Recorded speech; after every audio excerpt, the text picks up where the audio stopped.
Официалното откриване на есенния панаир на занаятите ще бъде на площада пред църквата Свети Константин и Елена. Организатори на събитието са Регионална занаятчийска камара, Община Пловдив, Общинско предприятие Туризъм, Етнографски музей и Общински институт Старинен Пловдив. Така че Старинен Пловдив изцяло застава зад тази инициатива Панаир на занаятите и аз много се радвам, че тази година темата е споделения Пловдив. Защото идеята на Панаира на занаятите и идеята на празници на Стария град е да събере повече хора в Стария град, така че да споделим пространството, духа, идеите, които носи нашия стар град. В занаятчийското изложение участват над 50 майстора, като всички са членове на Регионалната занаятчийска камара и за другата на майсторите. Ще присъстват и гост-майстори от Ниш и Скопие. Панаира на занаятите ще се включи валдорфско ателие с детски ръце и сърце.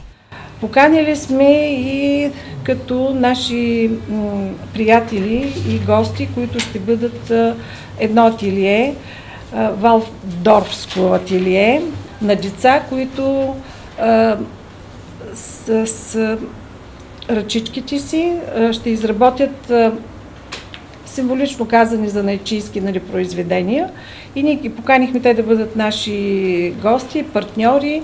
В същото време пък ние по някакъв начин да ги подпомогнем за материалите, за да направим по-богат нашия празник. Регионалната занаятчийска камара ще изпълни изпечеления проект конкурс за сувенири с знаци, символи и емблеми на град Пловдив с поделеният Пловдив към Общинска фондация Пловдив 2019.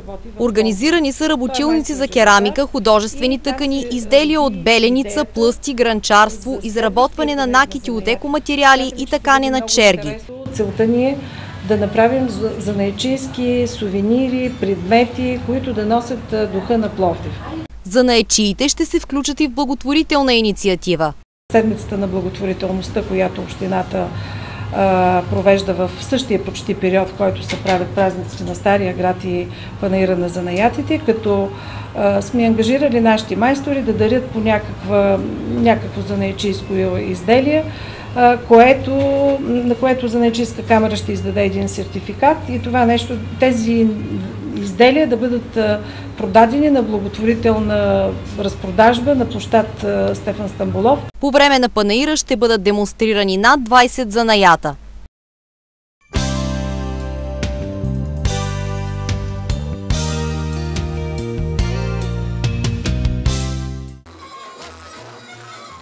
Занаятчийското изложение се организира съвместно от Община Пловдив и Регионалната занаятчийска камара, в която членуват над 1000 майстори. Над 50 майстора от цяла България излагат своите изделия в шатри, разположени по улица Съборна в Стария град. От тази година занаятчийският панаир се провежда два пъти – през пролетта и есента. Председателят на Регионалната занаятчийска камара в града Тони Симичиева и председателят на Общински съвет Пловдив архитект Илко Николов разчупиха обредна пита и дадоха старт на есенния панаир на занаятите. Благодаря ви, че сте тук и уважавате нашия хубав, пъстър, шарен празник, който искаме да подарим на пловдивчани и да покажем на нашите дечица как нашите деди и баби са творили своите изделия, с които са си служили в бита.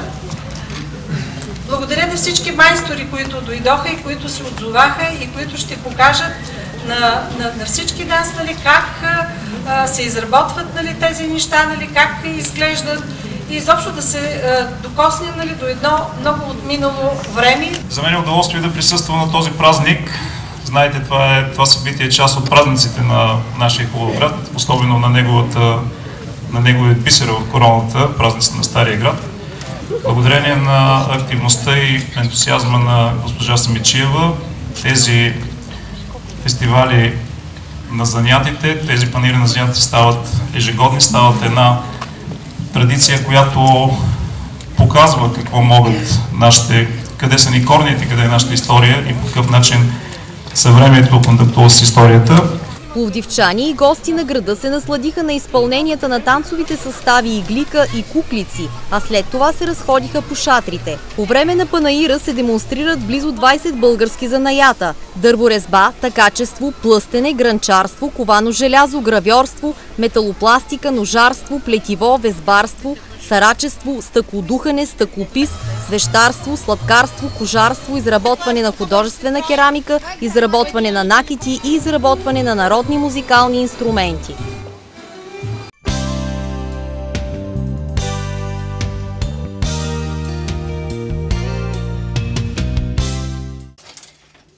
Идеята на конкурса за изработване на емблематични пловдивски сувенири е всеки майстор занаятчия да представи своя поглед за града, своето виждане за занаята, който упражнява, чрез техниките и материалите, с които работи. Всеки така има възможност да отрази това, което го е впечатлило. За това е изподеление Пловдив, защото правенето на сувенири е много трудно занятие, чрез своите си възможности да направи това, с което може да се представи Пловдив. Заедно с това имаме и едни обучения, с които ще запознаем децата, които проявяват интерес към различните занаяти, как ние сме изработили, какво представляват занаятите и техниките на работа. В Бакалова къща на улица Доктор Чомаков номер 9 бяха представени 4 занаята – керамика, изделия от царевична шума, бродерия и тъкани. Цветана Видева нагледно показа на седмокласничките Габриела и Славина как се изработват изделия от глина. Тези бои са специални, това са оксидни бои, които издържат на 900 градуса, защото това сега, след като го направим, след като изсъхне, аз като го изпеча, ще го дам със спомен. Възпитаниците на СОУ Свети Константин Кирил Философ се включиха активно в направата на медальон. За мен това е много интересен занаят. Аз наистина бих се занимавала с това, въпреки че не мисля, че бих направила такива красиви работи, защото не обичам да рисувам. На мен това ми е много интересен занаят. На мен ми се отдава рисуването и с удоволствие бих се занимавала с това като хоби.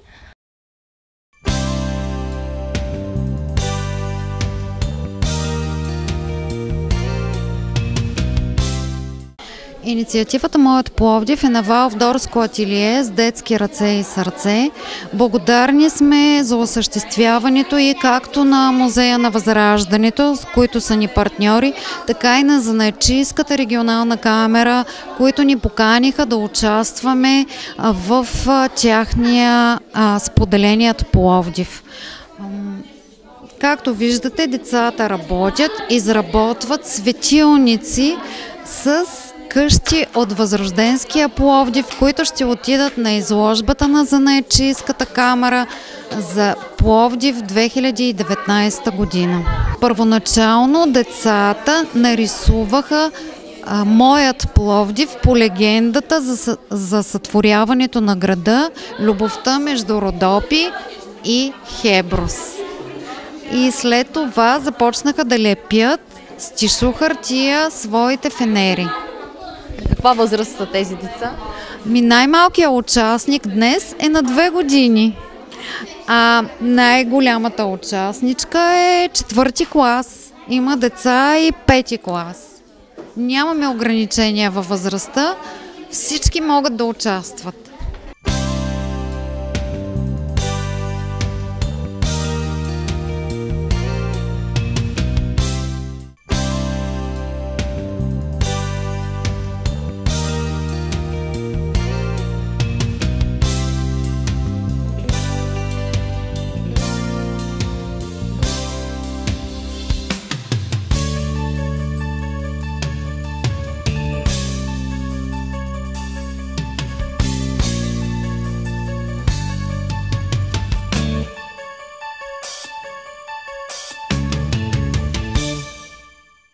Се занимавам с керамика. Много обичам червената глина. И доста е труден пътя. Занаят много трудно се учи. Значи аз завърших керамичен техникум в Елин Пелин и отидох 1 година, работих в село Терзийско, да се уча да точа изобщо да изуча материала, възможности на материала. След което реших, че ще изуча старата керамика и започнах тук на разкопките да работя, след което в ателие за консервация и реставрация и там попаднах вече на моите съдове, които бяха открити в Долнослав, те са от Ениолита и отидох там и намерих там това камъче, с което започнах. След това установих, че с лъжицата е по-лесно. Много ли е труден този занаят? Как го оценявате? Ами да, аз като отидах в Терзийско 1 година и пак не ми стигна да се науча да точа. Аз мога да точа, но големи работи не мога. Това е... научих капризите. Глината е много капризен материал, изисква търпение, трябва първо влажна да се поддържа непрекъснато, след това много добре трябва да се обработва, да се удря, да се бие, да се мачка, да се изкара въздуха, отвътре да няма михурчета, защото останали михурче се пука, след това съхненето е много важно, па на закрито, па да не става течение, па бавно да съхнат, след това пища също гърмат. Ако не си направил така да си програмираш постепенно да се вдига, нали, температурата, има много тънкост. Изработвам изделия от царевична шума. Това е един стар отмрял занаят, който в момента се мъчим да го представим отново в общо взето целия му блясък и всичките възможни неща, които могат да бъдат направени от този така обикновен материал. Това е домашен занаят. Бил е разпространен почти по цялата територия на страната, т.е. всяко едно семейство е изработвало толкова рогозки и други неща от царевична шума, колкото са били необходими за неговия бит конкретно. Невероятен материал е царевичната шума, много е здрав, много добре топло изолира. Затова са се правили и тези рогозки, които са основните в нашата традиция. Рогозките са се плели или такали. Имало е варианти на обордюрване, оцветени бордюри са се правили в двата края на рогозките. Правили са се също така и стъпки в традицията, както и кукли, но основно за забавление на дечицата. Занаята е труден, нещата изглеждат леки, ефирни, доста елегантно, мога да кажа, но занаята си е труден, доста е силов отначало, съвсем в древността е бил и мъжки. Защото са се правили едни дебели килимчета, наричали се стъпки, които са се слагали пред входните врати или около огнището. За по-добра изолация те са се правили от почти цяло листо царевична шума, което е било доста силово упражнение и е трябвало мъж да го усуква листото, защото е било само с прокарване и усукване. Конкретно изработвам национални носии, кукерски маски, кукерски облекла, фолклорни, стари градски дрехи за музеите, средновековни в тази сфера.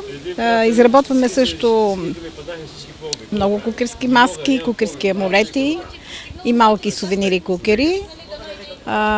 Те носят ново начало кукерите, свързани са с дълговековна традиция.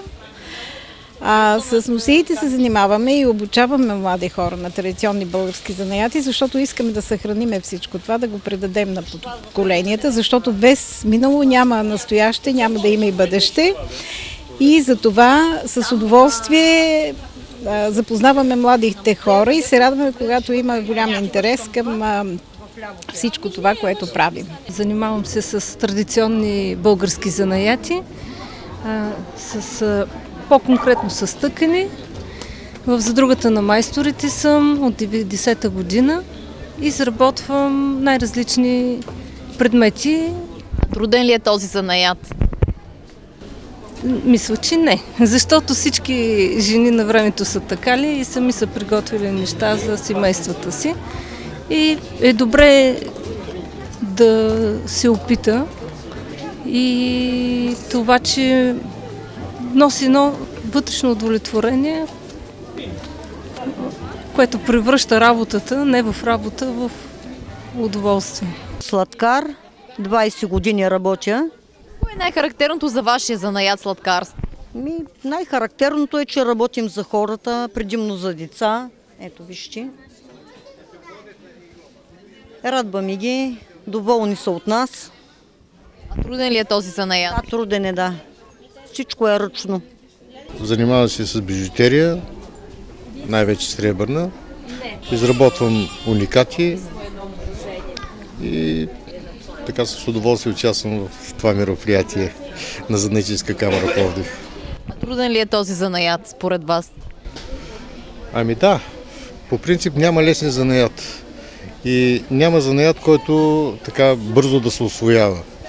Аз самия съм се отдал съм живота си на този занаят. Имам така претенциите да съм дал нещо на занаята, в смисъл, че съм си направил ювелирна паралелка, единствената в България, и си обучавам ученици 9-12 клас вече 12 години. Нашия занаят е изработване на накити. Специално материала, с който работим, се нарича полимерна глина. Тя се изпича. Труден ли е този занаят? Всеки един занаят е специфичен. Може би не е толкова труден, колкото специфичен с съответно особености.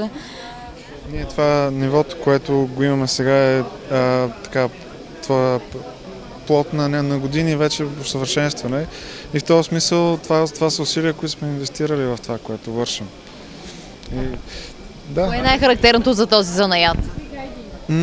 Че позволява голямо разнообразие от превъплъщение на въображението в това, което вършиш. Това е характерно за него, да. Също позволява да се комбинират нещата, които са характерни за занаята и традиционното, с нещо, което е малко по-съвременно. Специално при нас това нещо наистина е валидно. Занаята се казва плъсти и най-характерното е, че се работи само с ръце. Няма стан, няма никаква машина, само и единствено ръце.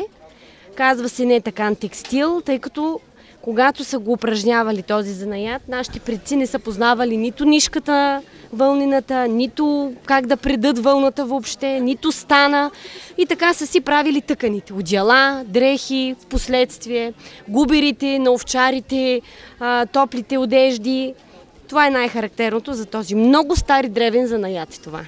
А труден ли е този занаят? Ами да, трудоемък, защото се работи само с ръце. За вълната тя се валя, мокри се, валя се и иска сила, иска се усилия, за да се направи едно изделие. Представете си килим какво усилие се изисква да се направи и какво мачка не пада. Казвам се Димитър Терзиев, от град Троян съм. И какво характерно? Просто се прави с две ръце. Труден ли е този занаят? Да, определено е. Отстрани изглежда много лесно, но човек трябва да опита, за да може да усети, че наистина е доста тежък занаят. Какви са особеностите на занаята? Трябва да, като всяко нещо, да вложиш много желание и трябва да си много упорит, за да можеш да го завършиш. Едно нещо, което го започнеш, нали, да го изкараш от А до Я. Дърводелство и дърворезбата си е една от първите занаяти, които човек почна да работи. Използват, прави се цяло ръчно, мотивите са си обикновено традиционни, но всеки автор си има своите смисъл, правото, това, което вижда нещата по своя си начин. Традиционен български занаяти, мисля, защото още траките също са го работили по нашите земи. И имаме подходящи дървета, които работят, нали, орех, череша, круща също става, липа. А труден ли е този занаят? Ами, иначе, лесно е само на маса и на приказки, всичко останало е доста трудно.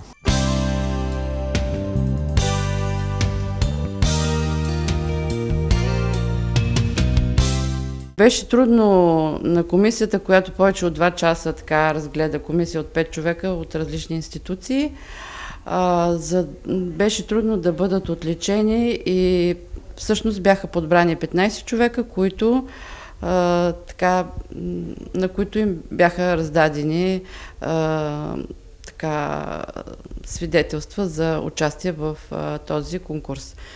Отличените са 15, част от тях може да видите Това са текстилните пана на Слава Балджиева.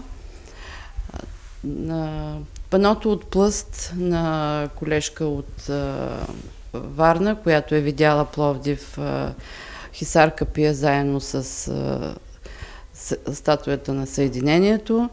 Тук имаме една врата към миналото от керамика на Цветана Видева. Тук е един поглед към античния театър през входа, заедно с Бакалова къща. Колежката Виолета Чалъкова е направила една турбичка за GSM, използвайки орнаменти от шивицата, заедно с кене. Друго интересно е на колегата Кирил Миладинов, който е направил пано от костилки от Праскова. Паното е така с бъдещ поглед към Пловдив, с това как в перспектива може да се види античния театър. Много интересно е, трябва да се погледне в ракурс, за да може да усетите леко под наклон, за да може да се усети. Ето, вижте релефа.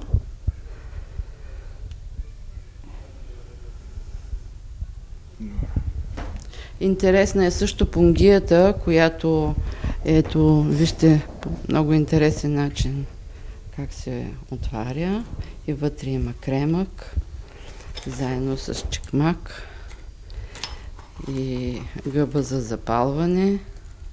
Това е пунгията.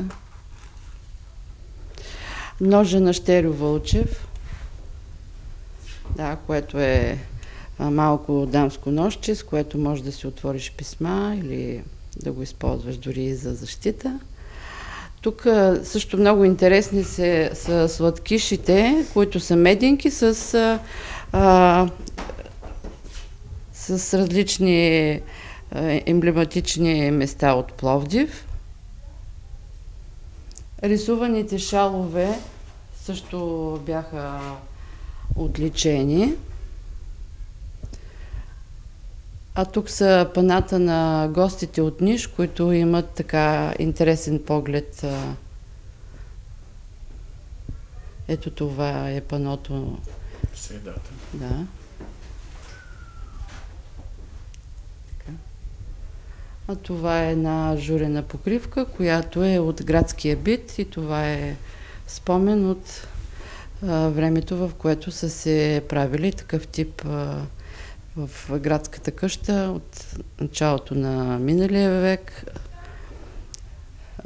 Други интересни са тези кукли, мишки и пана с една такава интересна закачка, като приказка и като сън от Пловдив на колежката Румяна Йорданова, която е от Банско. Интересен е също и отличен това пано от плъст на Пенка Ставрева.